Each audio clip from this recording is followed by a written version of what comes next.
¿Qué tal? ¿Cómo están? De nuevo con ustedes. Luego de que ya concluyó la mañanera, pues se ve que AMLO también está muy al pendiente de las redes sociales. Hoy prácticamente ironizó sobre la figura de Xóchitl Gálvez en su paseo por allá en Nueva York y Washington, donde dirigiendo un mensaje al presidente estadounidense John Biden dice, "Walk the talk".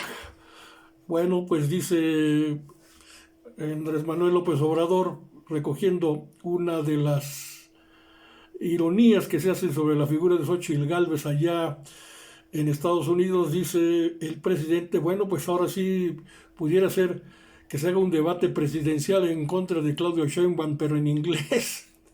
Y bueno, así están las cosas.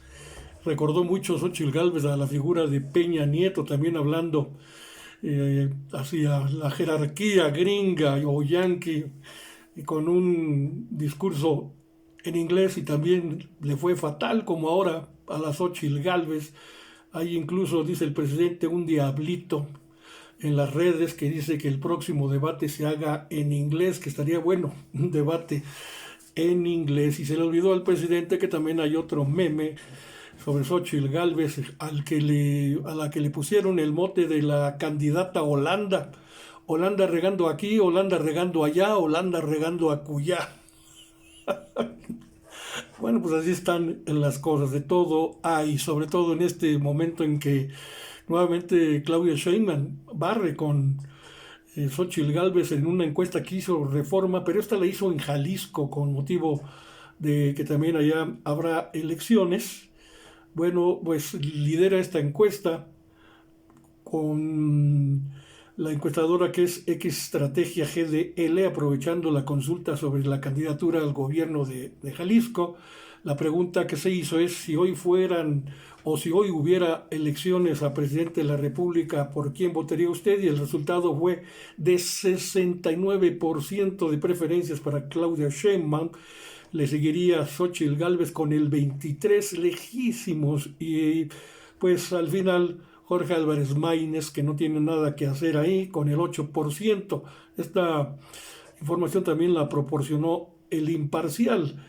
Bueno, aclaran que se consideraron solo el porcentaje efectivo, ya que el 5% de los encuestados dijo que ninguno, el 15% que no sabe y 3% anuló su voto en esta encuesta.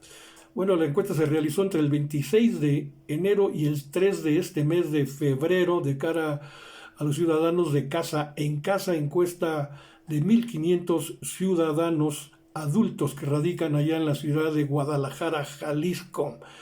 Y después de la mañanera, AMLO leyó la introducción de su próximo libro, que ya va a aparecer el próximo fin de semana, costará poco más de 200 pesos, 250 y tal, por ahí.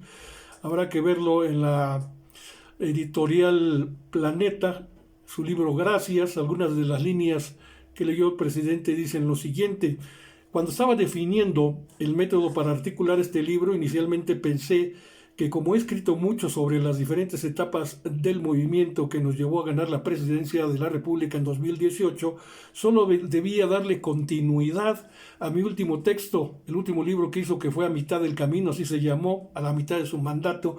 Únicamente faltaba narrar el final de su gestión. Y en fin, con este texto dirigido a los jóvenes, sobre todo se lo dedicó a los jóvenes, me retiro por anticipado. Al término de mi mandato me iré de la actividad política con la satisfacción de haber cumplido, señala al final de su introducción, y adelanta que comenzará, como les digo, a venderse ya la próxima semana. También nuevamente, por enésima ocasión, o no sé cuántas conferencias lleva ya, parece que es la quinta consecutiva en que habla de este periodista Tim Golden, porque el presidente se dirigió a él, a Tim Golden, con la pregunta de quién lo contrató o que explique cómo lo contactaron para pedirle que realice el reportaje en su contra lleno de mentiras y de difamaciones, y asimismo lo invitó a Tim Golden a que asista a la conferencia mañanera para explicar todos esos detalles y a aclarar las cosas. Dice el presidente textualmente: me gustaría que me aclarara el periodista, que me diga quién lo contrató, cómo lo llamaron, por qué estaba en Israel y lo trajeron acá. Saben que tengo como hipótesis, dice el presidente, se pregunta o le pregunta a los reporteros, estoy llegando a la conclusión de que todo esto lo armaron a partir de que se dio a conocer lo del segundo tirador en contra de Luis Donaldo Colosio. Así está el debate todavía sobre este tema y a ver si Tim Golden sí da respuesta y va a una de las mañaneras a explicarlo todo. También confirmó el presidente este asunto de que Morena en la Cámara de Diputados está impulsando un juicio político contra el ministro Alberto Pérez Dayán por esto de la invalidación de la industria eléctrica. Dice el presidente que ha habido un bloqueo permanente no solo en el Poder Legislativo, sino del Poder Judicial. Lo que acaban de hacer de nulificar la ley eléctrica, un ministro, se pide juicio político para él. Y sí, dice el presidente, se justifica el juicio político porque actuó como un interés particular, con influyentismo, en vez de servirle al pueblo.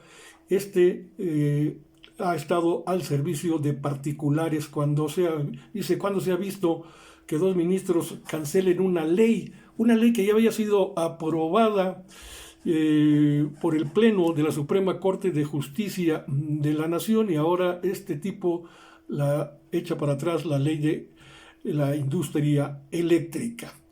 Y pues como les decía ayer, hoy se presentó los primeros temas sobre estas reformas, 18 reformas constitucionales y 2 legales presentados el 5 de febrero pasado. Luisa María Alcalde, quien es la titular de la Secretaría de Gobernación, presenta un informe sobre la iniciativa de reforma de pensiones propuesta por el presidente.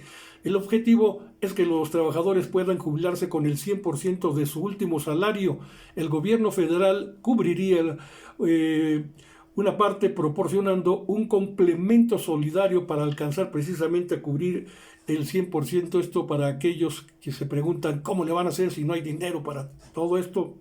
Y bueno, pues el tope sería hasta el salario del IMSS promedio, que al 2023 era de 16,777 pesos. También se crearía un fondo de pensiones para el bienestar de 64,000 millones de pesos, recursos que provendrán de operaciones del INDEP, la liquidación de Financiera Nacional de Desarrollo Agropecuario, Rural, Forestal y Pesquero, operaciones del FONATUR, cobro de adeudos de entes públicos con el ISSSTE, el SAT e Instituto Mexicano del Seguro Social. ¿Donde he oído esto? Pues aquí en el Estado de México, los adeudos que perjudican al ISEMIN, pues son similares y son multimillonarios, los desfalcaron, y por eso faltan también medicinas y muchas otras cosas.